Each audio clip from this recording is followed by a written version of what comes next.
Hello everyone, how are you all? I hope you are doing very well and welcome back to my channel. Guys, आप लोगों ने तो देखा था कि रैना दीदी लव स्टोरी के प्रीवियस पार्ट में कि अदिति की वो कड़वी बातें सुनने के बाद और घर से धक्के मार के निकाल देने के बाद अदिति के बारे में सोचते हुए किरण रोते हुए ही रोड क्रॉस कर रही थी, और वहाँ दूसरी तरफ अदिति खुद को बहुत ज़्यादा कोसने लगती है, खुद को मारने और पीटने लगती है। उसे खुद पे बहुत ज़्यादा गुस्सा आ रहा था। वो जब खुद को मिरर में जाके देखती है तो गुस्से के मारे मिरर ही तोड़ देती है और चिल्लाते हुए कहती है, ये मैंने क्या कर दिया? अब किरण पक्का मुझसे नफरत करेगी, मैं उसकी नफरत कैसे बर्दाश्त करूँगी?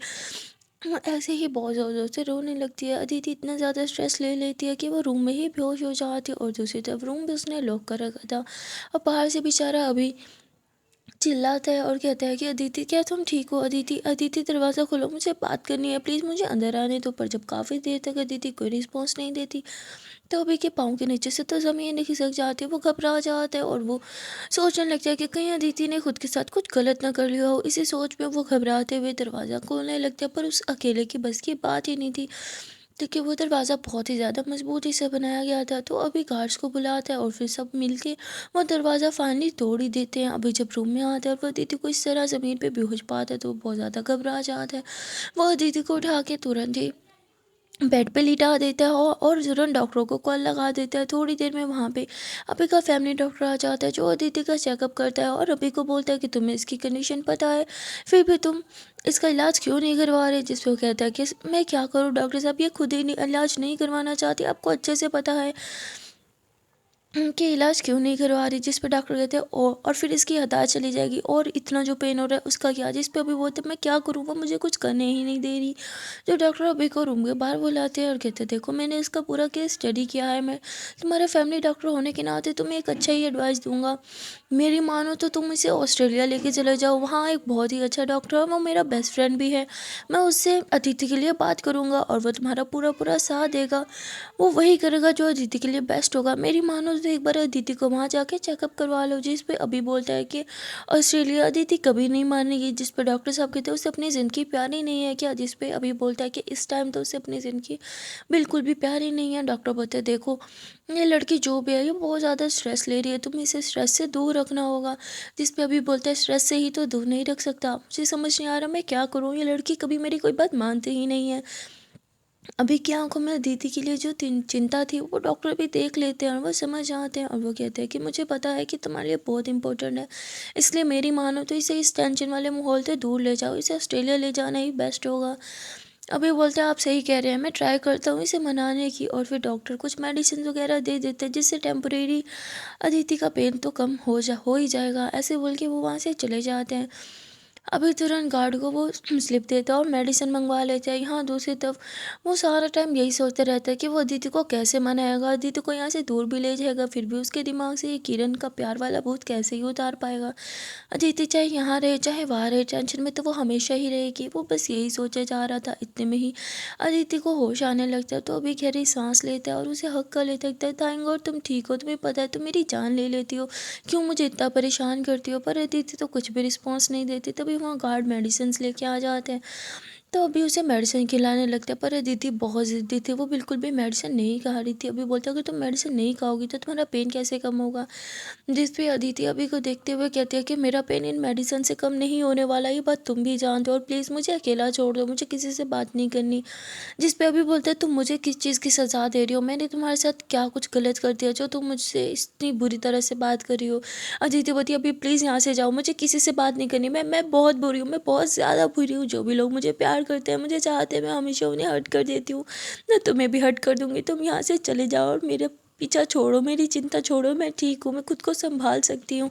और ऐसे ही रोने लगती है। जिस पे अभी उसे बात करने की कोशिश करता है, पर अदिति तो बिल्कुल भी कोई भी बात नहीं करना चाहती थी। तो अभी को डॉक्टर की बात याद आती है और वो बाहर आ जाता है।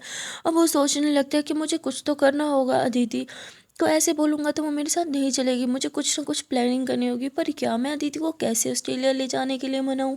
वो बस यही सारी चीज़ें सोचने लगता है। और वहाँ दूसरी तरफ किरण, वो पूरी तरह से पागल हो चुकी थी, वो घर भी नहीं जाती और वो बाहर चली जाती है। वहाँ जाके वो फिर से ड्रिंक करने लगती है। अब वहाँ काफ़ी ज़्यादा रात हो चुकी थी और बेचारे बार वाले भी बार बंद करने की उसमें थे, पर किरण तो जाने का मान ही मान ही नहीं रही थी जाने के लिए। वो बस ड्रिंक पे ड्रिंक ऑर्डर किए जा रही थी। अब वो पूरी तरह से टल्ली भी हो चुकी थी ना, उसने पेमेंट करी थी। अब बेचारे बाहर वाले परेशान होकर पुलिस स्टेशन कॉल लगा देते हैं, और ये कॉल कोई और नहीं बल्कि उदय ही उठाता है। और उदय जैसे ही पूछता है कि वो लड़की कैसे दिखती है, ये लोग जैसे डिस्क्राइब करते हैं उदय समझ आते हैं कोई और नहीं बल्कि उसकी अपनी बॉस की किरण ही है। इसलिए वो तुरंत पुलिस स्टेशन से निकल जाता है। थोड़ी देर में वो पार्क में पहुंच जाता है, जहां वो किरण को देखता है जो पूरी तरह से टली हो चुकी थी और उसने अपना हाल बहुत ही ख़राब बना रखा था। उदय उसे संभालते हुए कहता है कि किरण मैम क्या आप ठीक हैं? तो बेचारे बाहर वाले भी देखने लगते हैं कि ये पुलिस वाले इस टली लड़की को मैम मैम करके क्यों बुला रहा है। और जब वो लेके आने लगता है तो तभी बाहर वाला बोलता है कि सर इन्होंने पेमेंट नहीं की। तो उदय पेमेंट करता है और फिर वो किरण को अपनी गाड़ी में डालता है। वहाँ से उसे सीधा घर लेके चला जाता है, अपने घर लेके चला जाता है, क्योंकि वो उसे ऐसी कंडीशन में उसके घर लेके नहीं जा सकता था। वो जैसे अपने घर जाता है तो उसकी बहन दरवाज़ा खोलती होगी थी, भैया आप आ गए। पर तभी वो देखते हैं कि उदय अकेला नहीं बल्कि उसके साथ तो उसका क्रश यानी कि किरण है, जो कि पूरी तरह नशे में है। तो बोलती भैया ये इन्हें क्या हुआ, ये ठीक थे? उदय बोलते बाद में बताऊंगा, अभी मेरी मदद करो। तो वो मदद करती है और फिर किरण को अपने साथ अपने ही रूम में लेके चली जाती है। वहाँ उदय बहुत ज़्यादा चिंता कर रहा था किरण की, और वो अपनी बहन को बोलता है कि देख बहन, तुझे आज इनका ख्याल रखना पड़ेगा। तो बोलती वो तो मैं रख लूँ, पर इन्हें हुआ क्या है कि आपने इन्हें इतनी ड्रिंक करवाई है? जिस पे उदय बोलता है नहीं। तो बोलती क्या मेरी होने वाली भाभी हमेशा टल्ली ही रहती हैं? जिस पर कहती ओए ये तेरी कोई होने वाली भाभी नहीं है, ये मेरी सिर्फ और सिर्फ बॉस है, समझी? और हाँ ऐसी कोई बात नहीं है, बस आजकल थोड़ा काफ़ी ज़्यादा डिस्टर्ब है तो इंसान कभी कभी इधर उधर बहक जाता है, तुम ज़्यादा मत सोचो, प्लीज़ इनका ख्याल रखो। उसकी बहन बोलती है ठीक है। वो अपने कपड़े निकालती है और फिर किरण को फ्रेश वगैरह करने के बाद उसके कपड़े भी चेंज करती है, उसका ख्याल रखने लगती है। पर थोड़ी देर में उस बेचारे को नींद आ जाती है, क्योंकि अब बहुत ज़्यादा रात हो चुकी थी। तो उदय रूम में आता है किरण को देखने के लिए। वो देखते हैं किरण आराम से सो रही है, तो उदय उन्हें बहुत प्यार से देखते हैं, गुड नाइट विश करते हुए अपनी बहन पे, और किरण पे ब्लैंकेट ओढ़ के वहाँ से चला जाता है। पर वो सो नहीं पाता, वो सारा टाइम बस किरण के बारे में ही सोचता रहता है कि किरण मैम ने ये अपनी क्या हालत बना रखी है। वो पहले तो ऐसी नहीं थी, पता नहीं ये सब क्या चल रहा है, मुझे तो कुछ भी समझ नहीं आ रहा। पर वो बहुत ज़्यादा चिंता कर रहा था किरण की।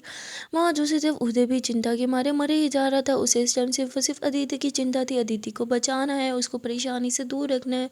वो बस यही सोचे जा रहा था, लेकिन ये सब कैसे करे उसे कुछ भी समझ नहीं आ रहा था। वहाँ दूसरी तरफ किरण को जब सुबह होश आता है तो वो देखती है कि वो रूम में अकेली है और वो एक अनजान जगह पे है, जिसे देखते वो घबरा जाती है और तुरंत उठती है और जाने लगती है। तभी सामने उदय आ जाता है। उदय कहता है कि अरे मैम डोंट वरी, अब मेरे साथ तो बिल्कुल सेफ है।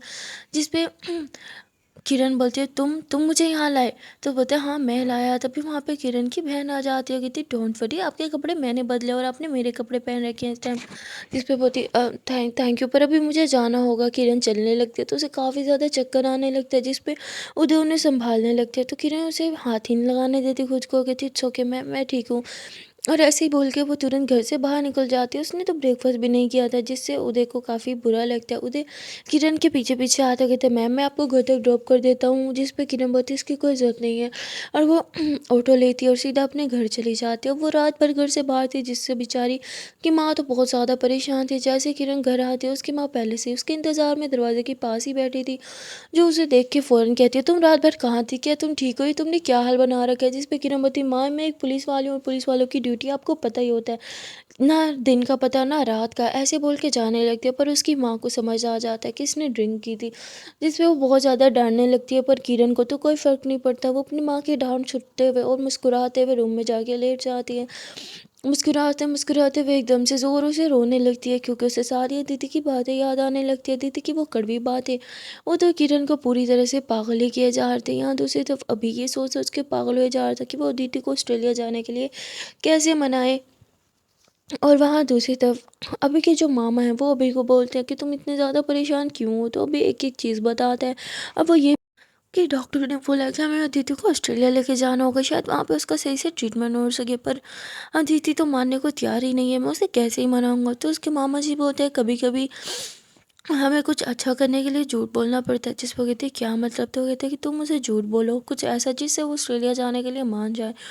जिस पे अभी बोलते हैं पर मैं ऐसा क्या झूठ बोलूँ तो उसके मामा जी कहते हैं वो जिससे सबसे ज़्यादा प्यार करते हैं उसके नाम पे झूठ बोलोगी तो शायद वो मान जाएगी। जिस पे अभी समझ आता है कि उसे किसके नाम का झूठ बोलना है, और फिर वो गहरी सांस लेता है और कहते हैं ठीक है। और ऐसे ही अपने एक दोस्त को कॉल करता है, उसे अदिति के पासपोर्ट वगैरह का सब कुछ बोल देता है कि तुम ये सब कुछ तैयार करो। वो बोलता है ओके ठीक है हो जाएगा। और वह यहाँ अदिति के पास आता है। अदिति जो है वो जगी हुई थी, वो बस ऐसे ही बेड पे लेटी हुई थी और उसकी आंखें नम थी। वो बस ऊपर की तरफ देख रही थी और किरण के बारे में याद कर रही थी। तभी वहाँ अभी आता है और वो अदिति को बोलता है कि किरण को कुछ कुछ हो गया। अदिति तुरंत घबरा के उठती कि क्या हुआ उसे। तो वो बोल देता है कि किरण का बहुत बुरा एक्सीडेंट हुआ है। अदिति के पाँव के नीचे से तो ज़मीन खिसक जाती है। वो तुरंत उठती है कि कहाँ है वो, मुझे मुझे उसके पास लेके जाओ जल्दी, तुम्हें सुनाई दे रहा है, मुझे उसके पास जाना है। जिस पे अभी बोलता है कि तुम उसके पास नहीं जा सकती। किरण बोलती है क्या सॉरी अदिति बोलती है क्या मैं क्यों नहीं जा सकती किरण के पास। तो अभी उसे झूठ बोल देता है कि किरण का बहुत बुरा एक्सीडेंट हुआ है और उसका यहाँ पे ट्रीटमेंट नहीं हो सकता था, जिसकी वजह से उसे ऑस्ट्रेलिया लेके चले गए ताकि वहाँ पे उसका अच्छे से ट्रीटमेंट हो सके। अदिति तो ये सुनते ही एकदम से पागल हो जाती है कि ये सब कैसे हो गया। नहीं तो तुम मुझे उसके पास लेके जाओ प्लीज़ प्लीज़, अभी तुम्हारे लिए कोई बड़ी बात नहीं है, प्लीज़ मुझे ऑस्ट्रेलिया लेके जाओ। मुझे देखना है कि किरण को वो ठीक तो है ना, उसे कुछ होगा तो नहीं, वो ठीक हो जाएगी ना। ऐसे बोल के अदिति ज़ोरों से रोने लगती है, खुद को कोसने लगती है और अभी के सामने खुद को थप्पड़ मारते हुए कहती है सब मेरी वजह से हुआ है। वो मेरी वो कड़वी बातें बर्दाश्त नहीं कर पाई है भैया, सिर्फ सिर्फ मेरी वजह से हुआ है। मेरी वजह से आज किरण फिर से हॉस्पिटल में, और ऐसे ज़ोरों से रोने लगती है। अभी यहाँ पे उसे सीने से लगाता है और अदिति का इस तरह से रोना, उसकी तकलीफ़ अभी को भी बहुत हर्ट कर रही थी, पर ये जो भी कर रहा था वो आफ्टर ऑल अदिति के लिए ही तो कर रहा था। और फिर कहते हैं ठीक है मैं सब कुछ अरेंज करता हूँ, डोंट वरी सब कुछ हो जाएगा, लेकिन मुझे मामा जी से हेल्प लेनी होगी।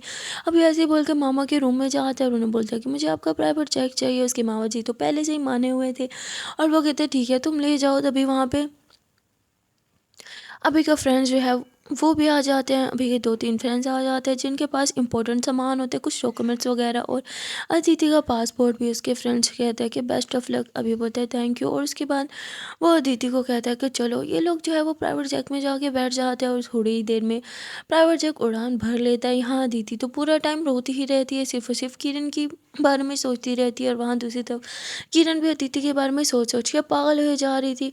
पर अभी भी उसे लग रहा था कि जो भी उसने सुना, जो भी उसने देखा, वो सिर्फ और सिर्फ कोई मिसअंडरस्टैंडिंग है। वो अब चाहती थी कि वो एक बार फिर से अदिति से मिले, अदिति की आंखों में आंखें डाल के उससे सवाल करे और उसे बोले कि मेरी आंखों में आंखें डाल के ही मुझे जवाब दो। वो अपने सारे जवाब लेने के लिए बेताब हो जा रही थी और वो तुरंत अपनी गाड़ी निकालती है और सीधा चली जाती है अदिति से मिलने के लिए अभी के घर पर। जब वह जैसे अंदर जाने लगती है, गार्ड्स उसे बोलते हैं कि अदिति मैम और अभी सर तो यहाँ से जा चुके हैं, अब वो यहाँ नहीं रहते। जिस पे किरण को बहुत गुस्सा आ जाता है कि तुम झूठ बोल रहे हो, मैं कल ही उनसे मिली थी, मुझे अंदर जाने दो। पर तभी वहाँ पे अभी का मामा आ जाता है जो गार्ड्स को बोलते हैं कि अंदर आने दो उसे। तो किरण अंदर जाती है कि सर प्लीज़ मुझे अभी से मिलने दो, मुझे उससे कुछ इंपॉर्टेंट बात करनी है। जिस पे वो बोलते हैं कि मुझे नहीं पता अभी और तुम्हारे बीच में क्या हुआ, तुम्हारा और उसका ब्रेकअप क्यों हुआ, और ऐसी फजूल बातें करने लगते हैं इधर उधर की, ताकि किरण का माइंड थोड़ा डाइवर्ट कर सके। पर किरण तो बिल्कुल भी कोई बात नहीं सुन रही थी, वो बस यही कह रही थी कि मुझे अभी से मिलना है, मुझे अभी से मिलना है, मुझे उससे बात करनी है, प्लीज़ मुझे बताएं वो कहाँ है। जिस पे अभी के मामा बोलते हैं कि अरे उसने तो शादी कर ली अपनी मनपसंद लड़की से और मुझे वो लड़की पसंद नहीं थी, इसलिए मैंने उन्हें घर से निकाल दिया। मुझे नहीं पता वो लोग कहाँ गए, कहाँ रह रहे हैं, मुझे इसके बारे में कुछ नहीं पता। जैसे ही किरण ये सुनती है कि शादी कर ली, वो तो एकदम से पागल हो जाती है कि क्या किससे किससे शादी कर ली। तभी के मामा जी ऐसे अनजान बनते हुए कहते पता नहीं कोई लड़की थी अदिति नाम की, जिससे किरण को एकदम से अटैक आने लग जाते। उससे तो ऐसे लगता है कि वो अभी की अभी मर ही जाएगी। वो अपना सर पे हाथ रखती, सीने पे हाथ रखते, गहरी गहरी सांसें लेने लगती है। पर ये सब कुछ सुनने के बाद भी उसे विश्वास नहीं होता। उसे विश्वास है कि उसका प्यार, उसकी अदिति उसे कभी धोखा नहीं दे सकती। वो तुरंत अपना मोबाइल निकालती है और कहती क्या क्या क्या ये थी, क्या ये लड़की थी वो। तो वो कहते हैं हाँ यही तो थी, इसी ने फंसाया मेरे बेटे को अपने प्यार के जाल में और मैंने उसे यहाँ से निकाल दिया। ऐसी लड़कियों को मैं अच्छे से जानता हूँ, गरीब घर से आती हूँ और अमीर लड़कों को फंसाती है चंद पैसों के लिए। वो अदिति के बारे में गलत गलत बोले जा रहे थे, जो सुनते ही किरण का पारा हाई हो जाता है। और किरण बिल्कुल भी परवाह नहीं करती कि उसके सामने वही मंत्री खड़े हैं। वो बस उनका कॉलर पकड़ लेती है और जोर से चिल्लाते हुए कहती है आपकी हिम्मत कैसे हुई मेरी अदिति के बारे में इतना बुरा बुरा बोलने की। हाँ मेरी अदिति ने कुछ नहीं किया, ये सिर्फ अभी के काम है, सब कुछ अभी ने किया है, मैं उसे छोड़ूंगी नहीं, मैं उसे जान से मार दूंगी, सुना आपने, मैं उसकी जान ले लूंगी। जोर से चिल्लाने लगती है। तभी वहाँ गार्ड्स आ जाते हैं जो किरण को घेर लेते हैं बंदूक लेके और कहते हैं कि छोड़ो इन्हें वरना हम शूट कर देंगे। जिस पे अभी के मामा जी अपना कॉलेज छुड़वाते हो गए थे, छोड़ो जाने दो इसे, लगता है ये पागल हो चुकी है। और गार्ड जो है वो किरण को धक्के देके घर से बाहर निकाल देते हैं। किरण पागलों की तरह रोती रहती है, उसे समझ नहीं आता वो क्या करे, और रोते रोते वो वहीं पे बेहोश हो जाती है। वहाँ पे दूसरी तरफ उदय जो है वो राउंड लगाने के लिए निकला हुआ था पूरे सिटी का, और वो तभी देख लेता है रोड पे ही बेहोश हुए हुए तो वो किरण को हॉस्पिटल लेके जाते हैं। वहाँ डॉक्टर बोलते हैं कि लगता है इसने बहुत ज़्यादा स्ट्रेस ले लिया था, तभी यूँ बेहोश हो गए। वो कुछ मेडिसिन वगैरह देते हैं और ड्रिप्स वगैरह लगा देते हैं। वहाँ दूसरी तरफ अदिति भी पूरा टाइम रोती रहती है, और जब तक ये ऑस्ट्रेलिया में लैंड नहीं होते अदिति बस रोती रहती है। जैसे ही ऑस्ट्रेलिया में लैंड होते हैं अदिति कहती है कि कहाँ है किरण, मुझे किरण के पास लेके जाओ। जिस पे अभी बोलते हैं हाँ हम बस वहीं जा रहे हैं। और यहाँ अभी जो है वो लेके आ जाते हैं अदिति को एक हॉस्पिटल। ये लोग जब हॉस्पिटल में आते हैं तो अदिति बोलती किरण कहाँ है, उसका रूम कहाँ है, मुझे बता, मुझे उसे देखना है। तभी वहाँ पे एक नर्स आती है जो पीछे से आके बस अदिति को इंजेक्शन लगा देती है। अदिति बेहोश हो जाती है और वो यूँ पीछे होती है, नर्स को देखती है और फिर अभी को देखती है। तभी वो गिरने लगती है तो अभी उसे संभाल लेते हो, कहते हैं हम सॉरी अदिति, पर मेरे पास और कोई ऑप्शन नहीं था। ऐसे बोल के वो अदिति को अपनी बाहों में लेके जाता है। और थोड़ी देर बाद का हमें सीन दिखाया जाता है जहाँ अदिति ऑपरेशन थिएटर में थी और वहाँ उसका ऑपरेट हो रहा था। अदिति को जो है वो एनेस्थीसिया वगैरह सब कुछ दिया गया था जिससे वो होश में ना रहे, पर फिर भी अदिति हल्की हल्की होश में होती है। वो यूँ आंखें खोलती है और ऊपर जो लाइट्स लगी हुई थी उसमें हल्का से देखती है और फिर वो बेहोश हो जाती है। वहाँ अदिति का ऑपरेट जो है वो चल रहा था और अभी की बैंड बजी हुई थी। अभी बहुत ज़्यादा घबरा रहा था, बहुत ज़्यादा रो भी रहा था, उसे बहुत ज़्यादा चिंता सताई जा रही थी। और डॉक्टर की बात उसके दिमाग में घूम रही थी कि बचने के चांसेस जो है वो 50-50 हैं, जिससे अभी बहुत ज़्यादा वो डरा हुआ था। वहाँ दूसरी तरफ किरण वो होश में आ जाती है और वो खुद को देखती है कि वो हॉस्पिटल में है और ड्रिप्स लगी हुई है। वो ड्रिप्स तुरंत उतार देती है और बाहर जाने लगते हैं। उधर से तामते हैं और रोकते हैं और कहते हैं कि मैम आप कहाँ जा रही हैं, आपकी तबीयत ठीक नहीं है, आपको आराम करना चाहिए। जिस पे किरण बोलती नहीं, मेरे पास आराम करने का टाइम नहीं है, मुझे मुझे ढूंढना होगा दीदी को, मेरे पास टाइम नहीं है। ऐसे बोल के वो बाहर भागने लगती है। वो एक टैक्सी लगती है लेती है और चौल में चली जाती है। उसे लगती है कि शायद अदिति वहाँ होगी, पर वहाँ भी नहीं होती। वो जिसको जानती थी उन सबकी हेल्प लेती है अदिति के बारे में पता करने की, पर कुछ भी पता नहीं चल रहा था। और फिर किरण उन सिक्योरिटी गार्ड्स को भी कॉल करती है जिन्होंने लास्ट टाइम इनकी हेल्प की थी, और वो अदिति को जानते थे, पर उनसे भी अदिति के बारे में कुछ इन्फॉर्मेशन नहीं मिलती। यहाँ किरण पागल हो चुकी थी क्योंकि उसे अदिति के बारे में कुछ भी पता नहीं चल रहा था। वहाँ दूसरी तरफ अदिति का ऑपरेशन जो है वो सक्सेसफुली हो जाता है, जिससे अभी काफ़ी ज़्यादा खुश होता है। और वहाँ डॉक्टर जो है वो अभी को कंग्रेचुलेट करते हैं और कहते हैं कि मुबारक हो, तुम्हारी वाइफ को हमने बचा लिया। अब यहाँ हमें पता चलता है कि यहाँ अभी ने झूठ बोला था ऑपरेशन करने के लिए फैमिली के साइंस चाहिए थे, और फैमिली में तो कोई था नहीं, इसलिए अभी ने झूठ बोल दिया था कि वो उसकी वाइफ है। और उसने जो फेक डॉक्यूमेंट्स वगैरह अपने दोस्तों को बोले थे वो भी मैरिज सर्टिफिकेट ही था, जो कि पूरी तरह से फेक था। पर यहाँ सब अभी को उसका रियल हस्बैंड ही समझ रहे थे, इसलिए सब उसे कॉन्ग्रेट्स करके वहाँ से चले जाते हैं। अभी गहरी सांस लेता है और खुश होकर ऑपरेशन थिएटर में आ जाता है, जहाँ अदिति को अब ऑपरेशन थिएटर से रूम में शिफ्ट किया जा रहा था। तो उसे बोलता है कि सर आप बाहर चले जाइए, मुझे थोड़ी देर में रूम में शिफ्ट कर देंगे। अभी बोलता है ठीक है। अभी बाहर चला जाता है और अदिति को थोड़ी देर में एक रूम में शिफ्ट किया जाता है। वहाँ अभी जाता है और वो अदिति को देखता हुआ और रोते हुए कहता है कि मुझे माफ़ कर दो, मुझे पता है जब तुम होश में आओगी तो मुझ पर बहुत चिल्लाओगी कि मैंने यहाँ सबको झूठ क्यों बोला और सबको तुम्हारा हस्बैंड क्यों बोला, सबको यूँ क्यों बोला कि मैं तुम्हारा हस्बैंड हूँ। पर कोई बात नहीं, तुम मुझे डांटोगी, गुस्सा करोगी, जो करना होगा कर लेना, पर यहाँ मेरा काम ख़त्म होता है। तुम एक बार ठीक हो जाओ, फिर हम खुद दोनों किरण के पास जाएंगे और उसे सारी सच्चाई बता देंगे। उसे बता देंगे कि तुम सिर्फ उससे प्यार करती हो और उसके अलावा किसी और से प्यार कर ही नहीं सकती। अभी अदिति को देख के रोते हुए कहता है कि लगता है तुम्हारा और मेरा साथ ख़त्म हो चुका है, तुम जैसे ही होश में आओगी अपने किरण के पास चली जाओगी, और जितना झूठ मैंने किरण से बोला है उसके बाद तो वो हमें दोस्त भी नहीं रहने देगी। पर कोई नहीं, तुम हमेशा खुश रहोगी और ठीक रहोगी, मेरे लिए इतना ही काफ़ी है। अभी ऐसे बोल के इमोशनल हो रहा था कि तभी उसे कॉल आ जाती है। वो मोबाइल देखता है तो उसके मामा की कॉल थी। वो कॉल अटेंड करने के लिए बाहर चला जाता है। उसके मामा जी कहते क्या हुआ, ऑपरेशन सक्सेसफुल हुआ क्या दीदी, ठीक है। जिस पे अभी बोलते हैं हाँ मामा जी डोंट वरी, दीदी बिल्कुल ठीक है। उसके मामा जी कहते हैं अब क्या होगा। अभी बोलते हैं होना क्या है, अदिति वापस चले जाएगी अपनी किरण के पास और मैं शायद अब उनका फ्रेंड भी नहीं रहूँगा। ज़ाहिर सी बात है, मैंने जितना हर्ट किया है किरण को, जितना उसे झूठ बोला है अब तो वो मुझे दोस्त कभी नहीं रहने देगी। खैर छोड़ो, जो भी होगा दीदी हमेशा खुश रहेगी और सही सलामत रहेगी, मुझे इसके अलावा और कुछ चाहिए भी तो नहीं। जिस पे उसके मामा जी कहते हैं पता नहीं तुम कैसे इतना दर्द भर। जिस पे अभी बोलता है कि कोई बात नहीं मामा जी, मैं बिल्कुल ठीक हूँ, आपको ऐसे ही लग रहा है, मैं बहुत स्ट्रॉन्ग हूँ। ऐसे ही बोल के कॉल कट कर देते हैं और वापस अदिति के पास आते हैं। यहाँ 4-5 घंटे गुजर जाते हैं पर अभी तक अदिति को होश नहीं आता। ये देख के अभी घबराने लगता है। वो डॉक्टर के पास दौड़ा दौड़ा जाता है, उनसे बात करता है और डॉक्टर जो है वो रूम में आते हैं अदिति को चेक करने के लिए। वो अदिति को अच्छे से चेक करते हैं और कहते हैं डोंट वरी, शायद अभी भी वो नशे में है, थोड़ी देर सुकून करने दो, अच्छी बात होती है। ऐसे बोल के जाने लगती है पर तभी अदिति हल्की हल्की आंखें खोलती है। अभी बोलते हैं कि अदिति, अदिति को होश आ रहा है तो डॉक्टर भी पीछे होकर अदिति को देखते हैं। अदिति अपनी आंखें धीरे धीरे खोलती है और वो डॉक्टर की तरफ और अभी की तरफ देखती है और वो देखती है कि तुम लोग कौन हो, मैं कहाँ हूँ, और ऐसे बोल के हाइपर होने लगती है। यहाँ अभी तो पूरी तरह से डर जाता है। वो डॉक्टर बोलते हैं ये क्या कह रही है, क्या क्या क्या क्या ये मुझे पहचान नहीं पा रही। डॉक्टर बोलते हैं कोई बात नहीं, लगती अभी भी नशा सर पे है, कोई बात नहीं, सब ठीक हो जाएगा। और वो अदिति को कहते हैं अदिति रिलैक्स, मैं सर्जन हूँ, मैंने तुम्हारा ऑपरेट किया है और तुम्हारे सर में जो बुलेट थी उसे मैंने ही निकाला है। हाँ काफ़ी रिस्की था पर देखो तुम्हारा ऑपरेशन सक्सेसफुल रहा हो, तुम अब बिल्कुल ठीक हो।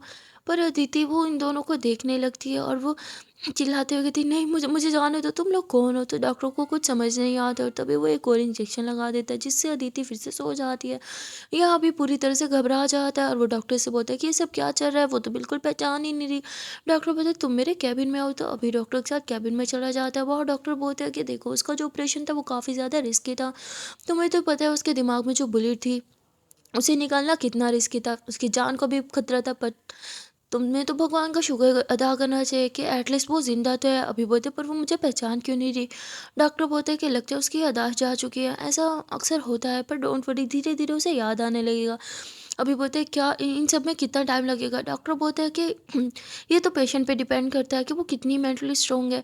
हो सकता है 1 मंथ में, 1 ईयर में, या फिर कुछ नहीं कह सकते, जब भी हो सकता है कि 1 सेकंड में आ जाए, कभी कभी ऐसा लगता है तो सालों लग जाता है। तुम्हें बस प्रे करना होगा, सब ठीक हो जाएगा। यहाँ अभी तो अपना सर पकड़ लेता है, उसे तो कुछ समझ ही नहीं आता अब ये क्या बीच में पंगा हो गया। उसे तो लगा था कि ऑपरेट होते ही सब ठीक हो जाएगा और वो दीदी को वापस इंडिया लेके जाएगा और किरण के हवाले करेगा और कहेगा कि ये लो तुम्हारा प्यार मैंने तुम्हें लुटा दिया, अब तुम जानो, तुम्हारा प्यार जाने और मुझे इन सब चीज़ों से आज़ाद करो। पर यहाँ तो सब उल्टा ही हो गया। अभी पूरी तरह से पैनिक करने लगता है, उसे तो कुछ समझ ही नहीं आ रहा था। वो तुरंत मामा को कॉल करता है और मामा को यहाँ आने का बोलता है। उसके मामा जी जब यहाँ आते हैं तो अभी उन्हें सब कुछ बताया था। उसके मामा जी तो खुशी के मारे हंसने लगते हैं और भगवान के आगे हाथ जोड़ के प्रे करने लगते हैं। अभी बोलता है कि आप क्या कर रहे हो, मैं इतना परेशान हो रहा, आप हंस रहे हो। मामा जी कहते हैं लगता है भगवान ने मेरी सुन ली। अभी बोलते हैं क्या मतलब। तो उसके मामा जी कहते हैं कि मैंने भगवान से प्रे किया था कि कुछ भी करके तुम दोनों को एक कर दो, तुम दोनों को मिला दो, तुम्हारी सारी दूरियां ख़त्म कर दो, तुम्हें तुम्हारा प्यार लौटा दो, और लगता है भगवान ने मेरी दुआ सुन ली। जिस पर अभी बोलते हैं मामा जी आप ये क्या बात करें, आपको पता है ना किरण और दीदी दोनों एक दूसरे से बहुत ज़्यादा प्यार करते हैं। जिस पर मामा जी कहते हैं अब तो किरण को कुछ याद नहीं, सबको यही लगता है कि तुम ही, सॉरी, अदिति को कुछ याद नहीं, और यहाँ पे भी सबको यही लगता है कि अदिति के हस्बैंड तुम हो और अदिति को भी यही पता होगा। तो अच्छा है ना, तुम इस मौके का फ़ायदा उठा लो और उसके हस्बैंड बन के हमेशा के लिए उसके साथ रहो। जिस पे अभी बोलते हैं मामा जी आपका दिमाग ख़राब हो गया, आज नहीं तो कल अदिति को सब याद आ जाएगा, उसके बाद वो मुझसे नफरत करेगी।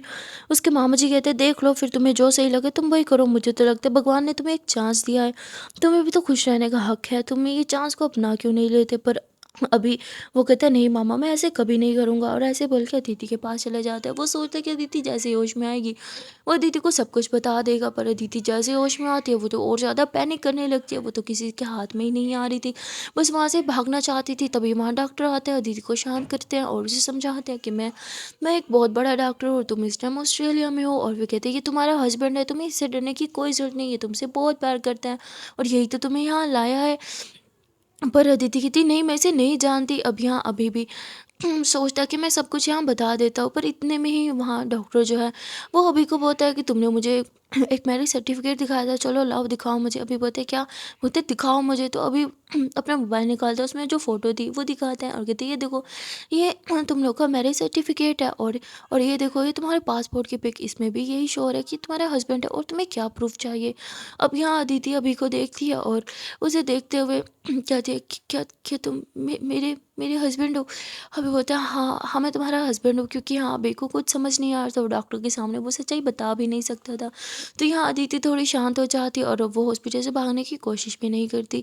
डॉक्टर कहते हैं चलो सब ठीक हो गया, अब अभी तुम्हें इसका बहुत ज़्यादा ख्याल रखना होगा, और ऐसे बोल के वहाँ से चले जाते हैं। अब बेचारा अभी जो सच्चाई बताने की कोशिश कर रहा था बता नहीं पाया, वो अपना सर पकड़ लेता है। और वहाँ दूसरी तरफ किरण पागलों की तरह हर तरफ अदिति को ढूंढ रही थी, पर अदिति तो कहीं मिल ही नहीं रही थी। अदिति के बिना किरण ने अपने हाल बेहाल कर रखा था। पूरे 3-4 दिन गुजर जाते हैं, अदिति का कुछ अता पता नहीं होता। किरण पागलों की तरह हर तरफ अदिति का पता कराती है, पर जब कुछ पता नहीं चलता तो किरण रोने लगती है। और यहाँ अभी के मामा जी ने जानबूझ के फोटोशॉप करके एक शादी वाली फ़ोटो किरण को भिजवा दी थी, जिससे देखते ही किरण पूरी तरह से पागल हो जाती है और रोने लगती है। वो तो अपना मानसिक संतुलन पूरी तरह से खो ही बैठती है, ऐसे लगता है जैसे वो पागल हो चुकी है। उसने फिर से पुलिस स्टेशन जाना छोड़ दिया था, इनफैक्ट उसने तो अपने रूम से निकलना ही बंद कर दिया था। वो हर टाइम खुद को रूम में बंद ही रखती, रोती रहती और बार बार अदिति की और अभी की वही शादी वाली फ़ोटो देखती रहती और खुद को तकलीफ़ देती रहती, खुद को कोसती रहती कि वो कितनी बड़ी गधी थी, वो कुछ समझ क्यों नहीं पाई, और इन दोनों ने मिलके उसका फुद्दू काटा। वो पागलों की तरह खुद को मारती, रोती पीटती और अपना हाल बेहाल कर रखा था।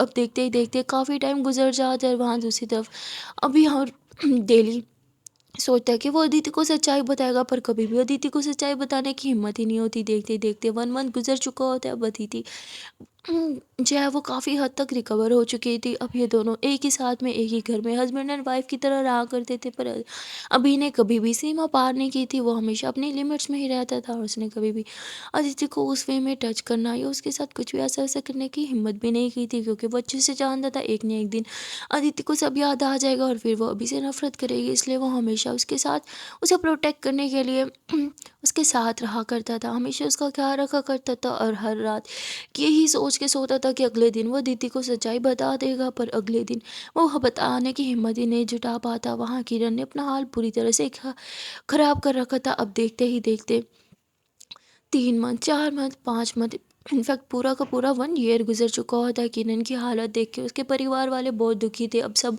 अदिति से नफरत करने लगे थे, क्योंकि अदिति ने एक बार नहीं दूसरी बार किरण का बुरा हाल कर दिया था। अब सब अदिति के बारे में हमेशा गलत सोचा करते थे, उससे नफरत किया करते थे। इनफैक्ट किरण की जो छोटी सिस्टर थी वो तो हमेशा गाली निकाला करती थी अदिति को कि उसकी वजह से उसकी हंसती खेलती बहन की ज़िंदगी पूरी तरह से बर्बाद हो गई। एक दिन किरण अपनी माँ को बोलती है कि माँ मेरे कॉलेज का ट्रिप जा रहा है, क्यों ना मैं अपने कॉलेज के ट्रिप के साथ चली जाऊँ। पर उसकी माँ कहती है अभी अभी तो तुमने कॉलेज ज्वाइन किया और ये ट्रिप, उसकी माँ साफ मना कर देती है। तो बोलती है कि माँ मैं सोच रही थी मैं कॉलेज ट्रिप के साथ ना जाऊँ, क्यों ना हम लोग फैमिली ट्रिप पे जाएं, दी को भी ज़रा बाहर लेके जाएंगे, शायद उसे अच्छा लगेगा। तो उसकी माँ कहती वो कभी नहीं मानेगी, कमरे से बाहर तो वो निकलती नहीं, तो घर से बाहर कहाँ ही जाएगी। तो वो बोलती आपको बताती थी कमरे से बाहर क्यों नहीं निकलती, बाहर निकलेगी तो हम उससे अदिति के बारे में पूछेंगे कि यह, वरना फिर यहाँ के आसपास वाले कोई ना कोई तो उससे अदिति के बारे में पूछेगा और दी क्या जवाब देगी, बस इसलिए वो घर से बाहर नहीं निकलती। पर क्यों ना हम इस शहर में नहीं कहीं और जाके सेलिब्रेट करें, कहीं और जाके घूमे फिरे, अपनी वेकेशन एंजॉय करें, तो कितना अच्छा होगा। तो किरण की माँ भी मान जाती है और वो कहती तुम सही कह रही हो, पर किरण को कौन मनाएगा। तो कहती माँ ये तो आप ही करोगी। तो किरण की माँ किरण के पास जाती है, उसे इमोशनल ब्लैकमेल करती है और कहती है कि तुम्हारे लिए तो सिर्फ अदिति ही सब कुछ थी, तुम्हारी माँ तुम्हारी बहनों की तो कोई वैल्यू नहीं, तुमने अपना हाल देखो क्या बना रखा है, ऐसे लगता है कि तुम जिंदा लाश हो। हमारे बारे में तो सोचो, तुमने तो हमें भी जिंदा लाश बना के रख दिया जब से तुमने हंसना खेलना छोड़ा है, इस घर में सबकी खुशियाँ ही चली गई। वो बहुत ज़्यादा किरण को इमोशनल ब्लैकमेल करती है और फिर ये भी बोलती है कि तुम्हारी बहन का ट्रिप जा रहा था पर उसने जाने से मना कर दिया, उसने बोला कि वो अपनी फैमिली के साथ जाना चाहती है, तुम्हारे साथ जाना चाहती है। जिस पे किरण बोलती है मैं घर से बाहर नहीं जाऊंगी, जिसको जाना है वो जा सकता है। जिस पर उसकी माँ कहती है मुझे पता है तुम घर से बाहर क्यों नहीं जाना चाहती, हम यहाँ बाहर नहीं जाएंगे, हम दूसरे दूसरे शहर चले जाएंगे या फिर किसी दूसरी कंट्री चले जाएंगे, बस तुम मान जाओ। तभी वहाँ किरण की बहन आती है और कहती है मेरा ये ट्रिप पता है दीदी, आपको ऑस्ट्रेलिया जा रहा था, आपके लिए मैंने ऑस्ट्रेलिया का ट्रिप छोड़ा, आपको तो पता है ना ऑस्ट्रेलिया मेरी फेवरेट जगह, मैं हमेशा से वहाँ जाना चाहती थी, पर आपके लिए मैंने छोड़ा, पर आपके लिए आपकी बहन है या माँ थोड़ी इंपॉर्टेंट है, बस एक ही इंसान इंपॉर्टेंट थी। और ऐसे ही टोन काटने लगती है, जिसपे किरण उसे देखती है कि तुझे ऑस्ट्रेलिया जाना है ना, ठीक है तैयारी कर ले, हम सभी ऑस्ट्रेलिया जाएंगे। और ऐसे ही सबको रूम से बाहर निकाल देती है। पर जैसे ही सब जाते हैं तो किरण अपने पिल्लों के नीचे से फिर से अदिति की पिक निकालती है, उसे देख के रोने लगती है और कहती है कि कहाँ हो आप, मैं बस एक बार आपसे मिलना चाहती हूँ, आप मेरी नहीं बन सकी तो ना ही सही, बस एक लास्ट बार आपको देखना चाहती हूँ, आपको छूना चाहती हूँ। बस एक बार मेरे सामने आ जाओ। इस बार मैं कुछ नहीं पूछूंगी, कुछ नहीं कहूंगी, कोसूंगी भी नहीं आपको, गुस्सा भी नहीं करूंगी। बस एक बार आपको देखना चाहती हूँ। आपको देखने का बहुत मन करता है। आपकी आवाज़ सुनने को तरस गई हूँ। इतनी भी क्यों खामोश हो गई हो, क्यों मुझसे इतनी दूर चली गई हो कि मैं आपको देख भी नहीं पाती।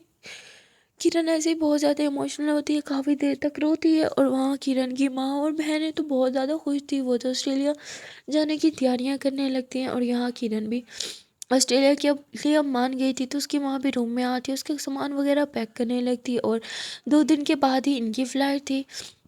और वहाँ दूसरी तरफ अदिति तो काफ़ी खुशी खुशी हंसी खुशी अपनी ज़िंदगी गुजार थी, क्योंकि उसे तो उसका पास बिल्कुल याद ही नहीं था। और अभी उसके साथ उसका बेस्ट फ्रेंड बन के रहता था, हस्बैंड की तरह नहीं, जिससे अदिति को और भी अच्छा लगता था। ये दोनों साथ में बहुत ही हंसी खुशी ज़िंदगी गुजार रहे थे। पर यहाँ किरण की ज़िंदगी का क्या, जिसे तहस नहस कर दिया था इन दोनों ने। यहाँ किरण डेली रोती और सिर्फ और सिर्फ अदिति के बारे में ही सोचा करती थी। अब देखते देखते 2 दिन गुजर जाते हैं, और अदिति जब लेटी हुई थी तभी उसकी माँ और बहनें रूम में आती है, जिन्होंने अपना सामान पैक कर लिया था। और वो अदिति को उठाती है, चलो कुछ घंटे बाद हमारी फ़्लाइट है। पर अदिति तो प्रॉमिस करने के बाद भूल ही गई थी। पर यहाँ उसकी बहन कहती है कि आपने प्रॉमिस किया था कि आप चलेंगे, अब ऐसा नहीं करें, आप प्लीज़ चलें, प्लीज़ चलें। तो वो कहती नहीं, मैं नहीं आऊँगी, तुम सब जाओ। पर अब उसकी माँ फिर से इमोशनल ब्लैकमेल करने लगती है, जिस पे बेचारी किरण मान जाती हो, कहती ठीक है मैं शावर लेके आती हूँ। और वो शावर लेके रेडी होती है, फिर बाहर आ जाती है, पर उसे अपना कोई भी सामान नहीं उठाया था। तो उसकी माँ रूम से उसका सामान लेके जाती है और कहती चलो। और फिर यहाँ पे उदय आता है, जो उन गाड़ी में इनका सबका सामान रखता है और इन्हें एयरपोर्ट छोड़ने जाता है। ये लोग जब अंदर जाने लगते हैं तो उदय जो है वो किरण की माँ को मिलता है। किरण की माँ कहती थैंक यू बेटा, हमें यहाँ तक छोड़ने के लिए। वो बोलता है कि उदय पता है नहीं नहीं आंटी, ये तो मेरा फ़र्ज़ था। मैं बस भगवान से यही प्रार्थना करूँगा कि जब किरण मैम ऑस्ट्रेलिया से वापस आए तो वो हंसी खुशी आए, और उनकी जो प्यारी सी स्माइल थी वो उनके साथ वापस आ जाए। और ऐसे बोल के उदय वहाँ से चला जाता है। यहाँ ये लोग फ्लाइट में बैठते हैं, सब बहुत ज़्यादा मस्ती कर रहे थे, पर किरण उसका अभी भी मुंह लटका हुआ था। वो सिर्फ और सिर्फ अदिति के बारे में सोच रही थी। और वहाँ दूसरी तरफ दीदी और अभी जो है वो पिकनिक प्लान कर रहे थे, क्योंकि वहाँ पे अभी की एक फ्रेंड का जो छोटू सा बेटा उसका बर्थडे था, और वो लोग एक पिकनिक पे जा रहे थे। तो ये लोग भी उसके साथ पिकनिक पे जाने वाले थे। ये लोग पिकनिक की तैयारियां कर रहे थे। अभी हाँ देखते ही देखते काफ़ी घंटे बीत जाते हैं, और फाइनली किरण लोग ऑस्ट्रेलिया लैंड हो जाते हैं। जैसे ही किरण वहाँ ऑस्ट्रेलिया लैंड हो जाती है तो उसे एक अजीब सी वाइब्स आने लगती हैं, और वो इधर उधर देखने लगती है। पर तभी वहाँ पे एक इंसान आता है जो कहता है कि आप किरण हो ना। किरण बोलती हाँ, पर तुम कौन हो। तभी वहाँ पे किरण की छोटी बहन आती है, कहती अरे भैया आप पागल लेने, हमें तो लगा आप नहीं आएंगे, आपने हमारे पैसे खा लिए। तो वो हंसता हुआ कहता है नहीं, मैं अपनी ज़बान का पक्का हूँ। और फिर वो इन्हें अपनी गाड़ी में बिठाते, इनका सामान भी रखता है। और यहाँ पर पता चलता है कि उसे किरण की बहन ने ही ऑनलाइन बुक किया था, जो इन्हें पूरा ऑस्ट्रेलिया भी घुमाएगा और होटल में जो है इनका स्टे भी करवाएगा। अब वो इन्हें सीधा एक होटल में लेकर चला जाता है, जो कि बहुत ही ज़्यादा लग्जरी होटल था, जिसे देख के सब बहुत ज़्यादा एक्साइटेड थे, पूरा होटल घूमे जा रहे थे। पर यहाँ किरण वो चुपचाप से अपने रूम कीज लेती है और रूम में जाके लेट जाती है। जब वो रूम में जाके लेटती है तो अभी भी उसे सिर्फ और सिर्फ अदिति की ही यादें सताई जा रही थी। वो सिर्फ अदिति के बारे में सोचे जा रही थी और करवट बदल रही थी। वो एक पल के लिए भी सो नहीं पाती। वहाँ अदिति अभी के साथ एक शॉपिंग मॉल पे गई थी, क्योंकि उसे वहाँ से कुछ इंपॉर्टेंट सामान वगैरह लेना था पिकनिक के लिए। अब वो शॉपिंग मॉल जो है वो इस रेस्टोरेंट के काफ़ी ज़्यादा करीब था, इस होटल के काफ़ी ज़्यादा करीब था। किरण अभी लेटी ही थी कि तभी वहाँ पे रूम लॉक नॉक होने लगता है। किरण दरवाज़ा खोलती है तो वहाँ उसकी छोटी बहन आई थी, जो पेट पकड़े रोने लगती है। हाँ, यहाँ पहुँचते ही मेरी हालत ख़राब हो गई दीदी, मैं तो पंचर हो गई। हाँ, मेरे पास पैड्स भी नहीं है, कुछ करो दीदी, कुछ करो। और ऐसे बहुत ज़्यादा रोने लगती है, जिस पे दीदी के बारे में किरण को याद आता कि जब फर्स्ट टाइम इसे हुए थे तो दीदी ने किस तरह इसका ख्याल रखा था। और वह सोचते ही किरण हंसने लगती है। वो कहती दीदी मुझे दर्द हो रहा है, आप हंस रही हो। तो किरण उसे बेड पे लिटा देती, तुम आराम करो, मैं कहीं से तुम्हारे पैड्स का इंतज़ाम करके आती हूँ, ओके। और कहती दीदी चॉकलेट भी। किरण बोलती हाँ हाँ पता है मुझे, आती हूँ मैं। तो किरण होटल मैनेजर से मिलते हैं और उसे बोलते हैं कि आसपास कोई शॉपिंग मॉल है। तो बोलते हैं हाँ यही पास में ही है, बहुत बड़ा मॉल है, वहाँ पे आपको हर किस्म की चीज़ मिल जाएगी। अदिति अदिति भी उसी मॉल में ही गई हुई थी। यहाँ किरण जो है उस मॉल में जाती है और अपनी बहन के लिए पैड्स वगैरह चॉकलेट्स वगैरह लेती है। और वो जैसे ही बिलियन सेक्शन पे पहुंची ही थी कि तभी उसे वहाँ पे अदिति की आवाज़ सुनाई देती है। किरण यूँ पीछे पलटती है, पर अदिति वहाँ पे कहीं भी नहीं थी। किरण को लगता है कि उसकी गलतफ़हमी है, वो थोड़ा ही आगे बढ़ी थी कि तभी फिर से उसे अदिति की आवाज़ सुनाई देती है और किरण अदिति की आवाज़ इतने सालों बाद भी पहचान लेती है। वो अपने सामान वहीं पे छोड़ देती है और भागते हुए इधर-उधर देखने लगती है, कहीं उसे अदिति दिख जाए। तभी उसकी नज़र अदिति पे पड़ती है, जो सामान ले रही थी और उसके साथ एक छोटा-सा बच्चा भी था। अदिति उसे बोलती, "अच्छा जी, आपको ये वाली चॉकलेट्स भी चाहिए? ये भी चाहिए? अच्छा, सारी ले लेते हैं।" और ऐसे उसे इतनी सारी चॉकलेट्स दिलाती है और तभी वहाँ पे अभी भी आ जाता है, जिसे देख के किरण के पाँव के नीचे से ज़मीन खिसक जाती है और उसे लगता है कि शायद ये अभी और अदिति का ही बच्चा है, क्योंकि ये दोनों उसे हक करके बड़े प्यार से उसे चॉकलेट्स खिला रहे थे। ये देखते ही किरण एकदम से अपना आपा खो देती है और वो रोते हुए उल्टे पाँव पीछे लौट जाती है। वो एकदम से उसके पाँव के नीचे से ज़मीन खिसक जाती है, मानो आसमान टूट पड़ा हो। वो तो पूरी तरह से रोने लग जाती है। उसे लगता है कि अदिति सच में मूव ऑन कर चुकी है और जो भी अदिति ने बोला वो सच था। आज किरण को उस सारी बातों पे विश्वास होता है। वो रोते हुए भागते हुए होटल रूम में चले जाते हैं, जहाँ उसकी बहन बैठे हुए थे। दीदी, मेरे पैड्स, आप पैड्स नहीं लाए क्या? पर किरण इतने ज़्यादा रो रही थी कि उसकी बहन अपना दर्द छोड़ के उसे चुप कराने में लग जाती है। किरण बहुत रोती है और कहती है कि मैंने हमेशा सोचा कि दीदी ने मुझसे झूठ बोला, पर दीदी ने मुझसे झूठ नहीं बोला। वो सच में अभी से प्यार करती थी, उसने उससे शादी कर ली और अब तो उनका एक छोटा बच्चा भी है। और ऐसे ही बहुत ज़्यादा रोने लगती है किरण की बहन। उसे हक करती है और कहती है, दीदी शांत हो जाओ, हो सकता है आपको कोई गलत फहमी हुई हो। जिस पे किरण होती, नहीं, मैंने अपनी आंखों से देखा है, वो तीनों बहुत खुश है साथ में और वो बहुत ज़्यादा खुश है। दीदी मेरे बिना बहुत खुश है, बस मैं ही हूँ जो पागलों की तरह मरी जा रही हूँ उसके पीछे। किरण बहुत ज़्यादा रोती है और फिर कहती है कि अब से मैं कसम खाती हूँ, मैं बिल्कुल भी अदिति के बारे में नहीं सोचूंगी और अब मैं भी मूव ऑन करूँगी जैसे वो मूव ऑन कर गई है। सो गाइस, आज के लिए इतना ही, मिलता है फिर नेक्स्ट पार्ट में और देखते हैं कि आने वाले पार्ट में क्या होगा। या इतने टाइम में किरण ने कभी भी इस चीज़ को एक्सेप्ट नहीं किया कि अदिति ने उसे धोखा किया या वो मूव ऑन कर गई है, पर आज जो उसने अपनी आंखों से देखा उस पर उसने विश्वास किया और वो अब यही सोचा कि वो मूव ऑन कर जाएगी और अदिति के बारे में कभी भी नहीं सोचेगी। क्या ऐसे इन लोग के बीच मिसअंडरस्टैंडिंग बढ़ती ही जाएगी? क्या ये लोग हमेशा के लिए एक दूसरे से दूर हो जाएंगे? या फिर किरण को यहाँ ऑस्ट्रेलिया आने के बाद पता चलेगा कि अदिति बेचारी तो अपनी याददाश्त खो चुकी है, उसे तो कुछ याद भी नहीं। और इसीलिए वो आज तक किरण से कभी मिली ही नहीं। तो आने वाला पार्ट बहुत ज़्यादा इंटरेस्टिंग होने वाला है। तो अगर अभी तक इस वीडियो को लाइक नहीं किया तो जल्द से वीडियो को लाइक कर दो, कमेंट कर दो, शेयर कर दो और चैनल को सब्सक्राइब कर दो। एंड हाँ, don't forget to press the bell icon. और देन टाटा, बाय बाय।